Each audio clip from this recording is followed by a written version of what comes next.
Le cas 2. L'élève provient d'une classe d'accueil. Les élèves intégrés en classe ordinaire peuvent bénéficier de dispositions spéciales à leur bulletin. Pour déterminer si l'élève pourrait bénéficier de l'une de ces dispositions, voici ce qu'il faut d'abord faire.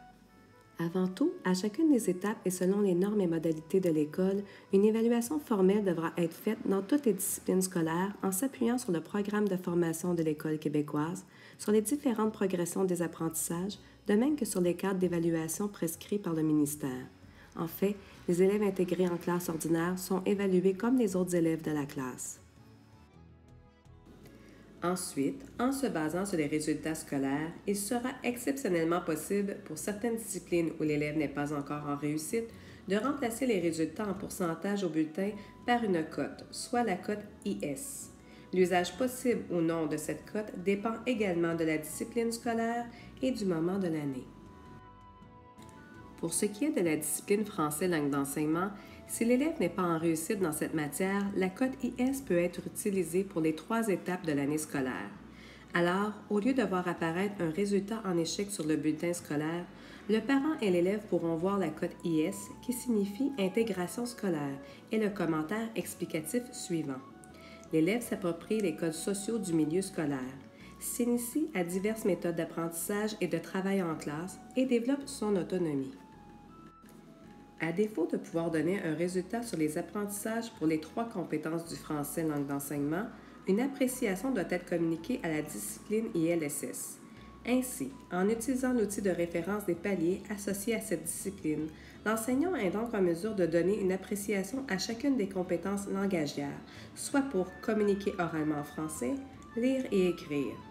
Enfin, un procédurier est fourni à l'enseignant pour l'aider dans la saisie des résultats dans GPI. Aussi, dans le cas où l'élève n'est pas en réussite dans les matières éthique et culture religieuse ou anglais langue seconde, en géographie-histoire ou bien en sciences et technologies, la cote IS peut être utilisée en remplacement d'un résultat en pourcentage, sauf pour le bulletin de la dernière étape. En ce qui concerne la discipline mathématique, la cote IS n'est jamais utilisée. Une communication en pourcentage est toujours utilisée, et ce, même si l'élève n'est pas en réussite. Enfin, pour les disciplines en arts et en éducation physique, la cote IS n'est jamais employée. Une communication en pourcentage est toujours utilisée, et ce, même si l'élève n'est pas en réussite. Une fois le processus d'évaluation formelle complété, c'est l'enseignant titulaire et les spécialistes concernés qui doivent aviser la secrétaire d'école des matières pour lesquelles la cote IS sera utilisée. Cette communication au secrétariat de l'école doit être faite à chaque bulletin de l'élève. Dans le cas où la cote IS est utilisée au lieu d'un résultat chiffré dans GPI, l'explication suivante doit être indiquée à la section commentaires pour chaque discipline concernée. L'élève s'approprie les codes sociaux du milieu scolaire, s'initie à diverses méthodes d'apprentissage et de travail en classe et développe son autonomie.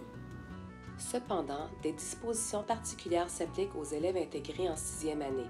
Veuillez vous référer au cadre pour obtenir plus de précision. Bien entendu, dans la situation où l'élève est en réussite en français langue d'enseignement, l'enseignant titulaire a la responsabilité d'informer la direction ainsi que la secrétaire d'école. Dans ce cas, à la section commentaires de la discipline ILSS, l'enseignant inscrit l'explication suivante. Les progrès de l'élève concernant son intégration linguistique, scolaire et sociale sont tels qu'il ne sera plus évalué au bulletin lors des prochaines étapes. Bravo!